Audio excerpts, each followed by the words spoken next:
ബിസ് നെക്സ്റ്റിലേക്ക് സ്വാഗതം. ഇന്ത്യയുടെ സാമ്പത്തിക വളർച്ച വെറും പൊയ്മുഖമോ? ദരിദ്രനെ അതിദരിദ്രനിലേക്ക് തള്ളിവിടുന്നതാണോ രാജ്യത്തിന്റെ മുന്നേറ്റം? വിലയിടിവോടെ 3 ദിവസങ്ങൾ. സ്വർണ്ണവില പ്രതീക്ഷയിലേക്കോ? മാർക്കറ്റിൽ ഉൽപ്പന്ന വിലയുടെ കയറ്റിറക്കങ്ങൾ എങ്ങനെ? വിപണിയിലെത്തുന്ന പുതിയ ഉൽപ്പന്നങ്ങൾ ഏതൊക്കെ? കാണാം ബിസ് നെക്സ്റ്റ്.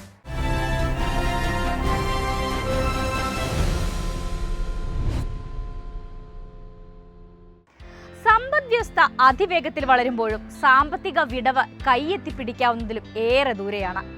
വെറും 10% പേർ മാത്രമാണ് രാജ്യത്തെ ഉപഭോഗത്തെ നിർണ്ണയിക്കുന്നത്. ഇന്ത്യൻ സമ്പദ് വ്യവസ്ഥയിൽ സമ്പത്തിലെ വിടവ് വർദ്ധിക്കുകയാണ്. 90% പേർക്കും വിവേചനാധികാര വാങ്ങൽ ശേഷി ഇല്ലെന്നാണ് റിപ്പോർട്ടുകൾ വ്യക്തമാക്കുന്നത്.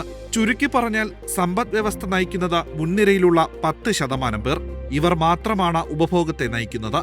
ലോകത്തിലെ ഏറ്റവും വേഗത്തിൽ വളരുന്ന സമ്പദ് വ്യവസ്ഥയാണ് ഇന്ത്യയെന്ന് സർക്കാർ അവകാശപ്പെടുമ്പോൾ ഇന്ത്യൻ ജനസംഖ്യയുടെ ബഹുഭൂരിപക്ഷം കടുത്ത സാമ്പത്തിക ഞെരുക്കത്തിൽ കഴിയുന്നു.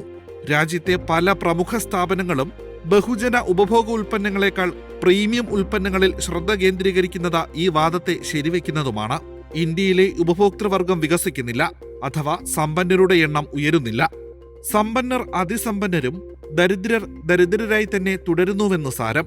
ഉപഭോഗമാന്ദ്യം ജനങ്ങളുടെ വാങ്ങൽ ശേഷിയെ നശിപ്പിക്കുക മാത്രമല്ല, സാമ്പത്തിക സമ്പാദ്യം കുറയുകയും ജനങ്ങൾക്കിടയിലെ കടം കുതിച്ചുയരുകയും ചെയ്യുന്ന തരത്തിൽ കാര്യങ്ങൾ സങ്കീർണമാക്കുകയാണ്.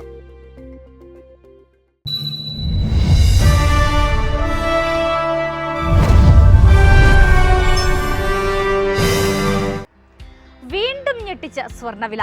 തുടർച്ചയായി 3 ദിവസമാണ് ഇടിവിൽ നീങ്ങിയത്. തുടർച്ചയായ 3 ദിവസത്തെ സ്വർണത്തിന്റെ ഇടിവ് അപ്രതീക്ഷിതമെന്ന് വേണം കരുതാൻ. ഫെബ്രുവരി അവസാനിക്കുമ്പോൾ 2600 രൂപയോളമാണ് സ്വർണ്ണവില വർദ്ധിച്ചത്. 61,960 രൂപയിൽ നിന്ന് 64,600 രൂപ വരെ എത്തി. 64,600 രൂപയാണ് ഫെബ്രുവരി 25-ന് അവസാനമായി വർധന രേഖപ്പെടുത്തിയത്. പിന്നീട് അങ്ങോട്ട് വില ഇടിയുകയായിരുന്നു. 3 ദിവസം കൊണ്ട് കുറഞ്ഞത് 920 രൂപയും. രാജ്യാന്തര സ്വർണ്ണവില 1.7% ഇടിഞ്ഞത്. നിലവിൽ $2,866 സ്വർണം ട്രോയ് ഔൺസിന്. നിക്ഷേപകർ ലാഭമെടുപ്പിലേക്ക് നീങ്ങിയതും ഡോളർ ശക്തി പ്രാപിച്ചതും വിലക്കുറവിലേക്ക് നയിച്ചു. ട്രംപിന്റെ താരിഫ് നയം ആഗോള വ്യാപാര യുദ്ധത്തിലേക്ക് വഴിയൊരുക്കുമെന്ന് കരുതിയെങ്കിലും ഡോളർ കരുത്താർജിച്ചത് സ്വർണ്ണവിലയെ തകിടം മറിച്ചു. ഡോളറിനെതിരെ രൂപ ഇന്നും വീണു. രൂപ ഇടിയുകയും ഡോളർ കുതിച്ചുയരുകയും ചെയ്യുമ്പോൾ ഇറക്കുമതി ചെലവ് വർദ്ധിക്കുന്നു. ഇതാണ് ആഭ്യന്തര സ്വർണ്ണവില ഇടിയാൻ കാരണമായത്. കാർഷിക വിപണിയിൽ അടുത്ത വാരം.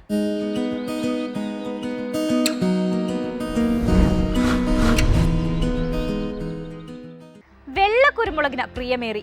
അമേരിക്കയും യൂറോപ്യൻ രാജ്യങ്ങളും ഉൽപ്പന്നത്തിനായി പരക്കം പായുകയാണ്. വേനൽ കനത്തതോടെ ഏലം കർഷകർ സമ്മർദ്ദത്തിൽ. ഭക്ഷ്യ എണ്ണ വിലകളിലും മാറ്റം. വെളിച്ചെണ്ണയിൽ ചാഞ്ചാട്ട സാധ്യത. റബ്ബർ ഉൽപാദന മേഖല സ്തംഭിച്ചു. കുരുമുളക് ലഭ്യത ആഗോളതലത്തിൽ ചുരുങ്ങിയതോടെ ഇറക്കുമതിക്കാർ വെള്ള കുരുമുളകിലേക്ക് ചുവട് മാറ്റി. അമേരിക്കയിലെയും യൂറോപ്പിലെയും ബഹുരാഷ്ട്ര സുഗന്ധവ്യഞ്ജന കയറ്റിറക്കുമതി സ്ഥാപനങ്ങൾക്ക് ആവശ്യാനുസരണം ചരക്ക് ലഭിക്കാത്ത അവസ്ഥയാണ്. പല കമ്പനികളും വില ഉയർത്തി ചരക്ക് സംഭരണത്തിന് നടത്തിയ നീക്കങ്ങൾ വിജയിക്കാതെ വന്നതോടെയാണ് കുരുമുളകിൽ നിന്നും വെള്ള കുരുമുളകിലേക്ക് ശ്രദ്ധ തിരിച്ചത്. വൈറ്റ് പേപ്പർ ഉൽപാദനത്തിൽ മുൻപന്തിയിലുണ്ടായ ബ്രസീൽ ചരക്ക് ക്ഷാമം കനക്കുകയാണ്.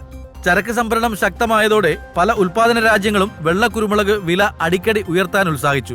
മലേഷ്യ വില ടണ്ണിന് $12,000 ഇന്തോനേഷ്യൻ കയറ്റുമതിക്കാർ വില $10,100 ഉയർത്തി. വിയറ്റ്നാം നിരക്ക് $9,550 നിന്നും വാരാന്ത്യം $9,900 രാജ്യാന്തര വിപണിയിൽ വെള്ള കുരുമുളക് ദൗർബല്യം കണക്കിലെടുത്താൽ വില വീണ്ടും മുന്നേറും. ഇതിനിടയിൽ വാരാരംഭം മുതൽ സ്റ്റഡിയായി നീങ്ങിയ ഇന്ത്യൻ കുരുമുളക് വിലയിലും വർധനയുണ്ടായി.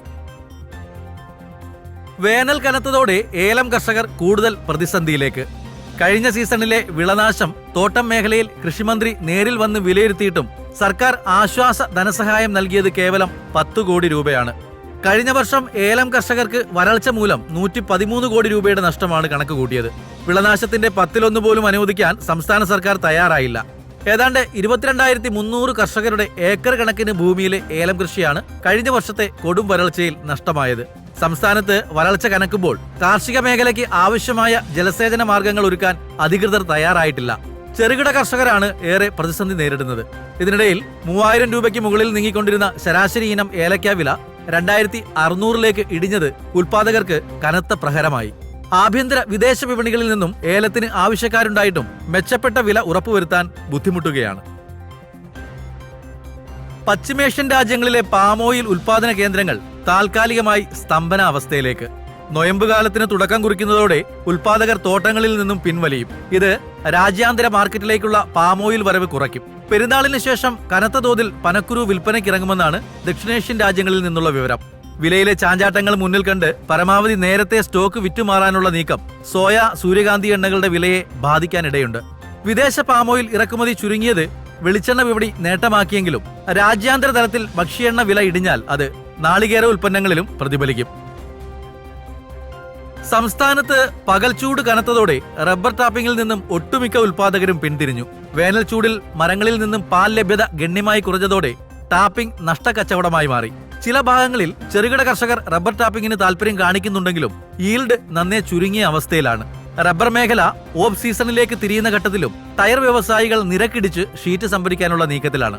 ഇതിനിടയിൽ രാജ്യാന്തര മാർക്കറ്റിൽ റബ്ബർ വില ഇടിഞ്ഞത് മറയാക്കി ഇന്ത്യൻ വ്യവസായികൾ 4ാം ഗ്രേഡ് റബ്ബർ വില 19,200 നിന്നും 19,100 രൂപയിലേക്ക് താഴ്ത്തി. ഇനി ലോഞ്ച് പാഡ്. പുതിയ ആഴ്ചയിൽ വിപണിയിലെത്തുന്ന പുത്തൻ താരങ്ങൾ.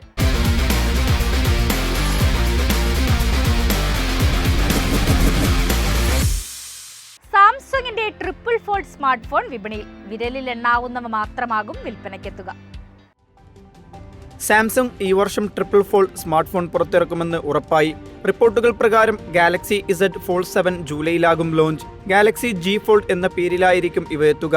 സാംസങ്ങിന്റെ ട്രൈഫോൾഡ് ഇരുവശത്തു നിന്നും മടക്കുമെന്നും 9.96 ഇഞ്ച് ഡിസ്പ്ലേ പൂർണ്ണമായും തുറക്കുമ്പോൾ 6.54 ഇഞ്ച് ഉയരമുണ്ടാകുമെന്നും കിംവദന്തികൾ ഉയർന്നിട്ടുണ്ട്. സാംസങ്ങിന്റെ ട്രൈഫോൾഡിൽ G ആകൃതിയിലുള്ള മടക്കാവുന്ന രൂപകൽപ്പന ഉണ്ടായിരിക്കുമെന്നും പുറം സ്ക്രീനുകൾ അകത്തേക്ക് മടക്കിക്കളയുന്ന രീതിയിലായിരിക്കുമെന്നും മുൻ റിപ്പോർട്ടുകൾ ചൂണ്ടിക്കാണിച്ചിരുന്നു.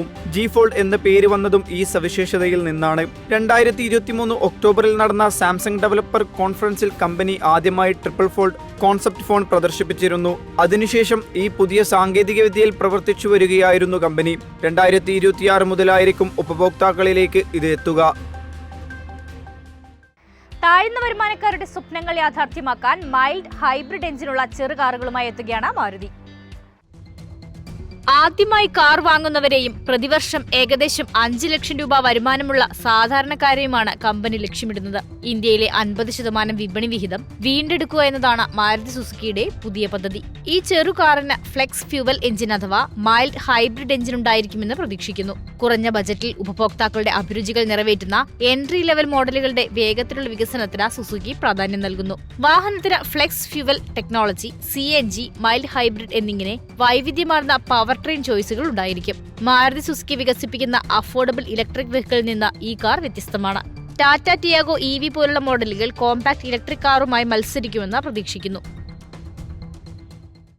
വിനോദവാരം.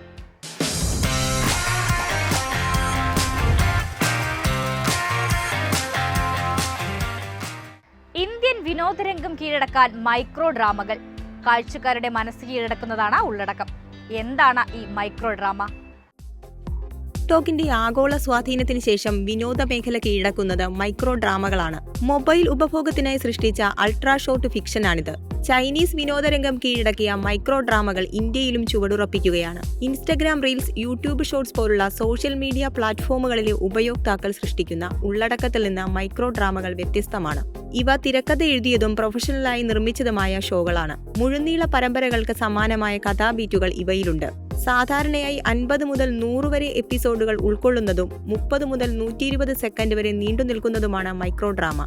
5 മുതൽ 10 വരെ എപ്പിസോഡുകൾ സൗജന്യമായി ഓഫർ ചെയ്യുക. തുടർന്ന് ബാക്കിയുള്ളവയ്ക്ക് ഒരു എപ്പിസോഡിന് 5 രൂപ പോലെ ചെറിയ തുക ഈടാക്കുക എന്നതാണ് മൈക്രോ ഡ്രാമ ബിസിനസ് തന്ത്രം.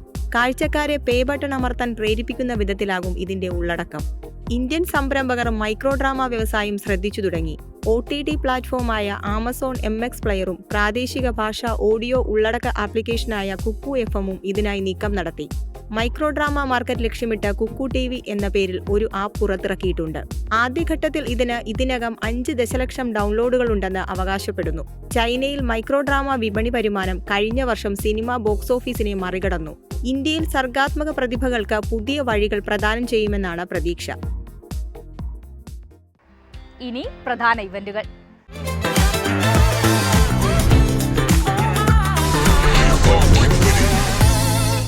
ഫോർട്ട് കൊച്ചി ബീച്ച് വീണ്ടും മഹാത്മാഗാന്ധിയുടെ ഓർമ്മകളിലേക്ക്. മാർച്ച് 8-ന് ഗാന്ധിജി ഫോർട്ട് കൊച്ചി സന്ദർശിച്ചതിന്റെ 100ാം വാർഷികത്തോടനുബന്ധിച്ച നിരവധി പരിപാടികളുമായി വിവിധ സംഘടനകൾ.